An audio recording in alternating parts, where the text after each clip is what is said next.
Ito ang ikalimang edisyon ng Miss Universe Philippines pageant under sa pamumuno ni Shamsi Sopsopli.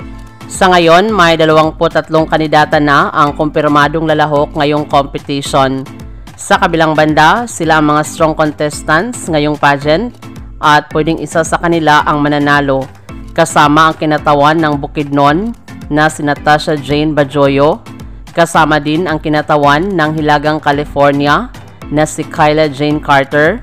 Di rin nagpapahuli si Natasha Jong ng Kananga, si Alexime Brooks ng lungsod ng Iloilo, at ang kinatawan ng Pampanga na si Cyril Payomo. Sino kaya sa kanila ang may magandang placement dito sa Miss Universe Philippines 2024 competition?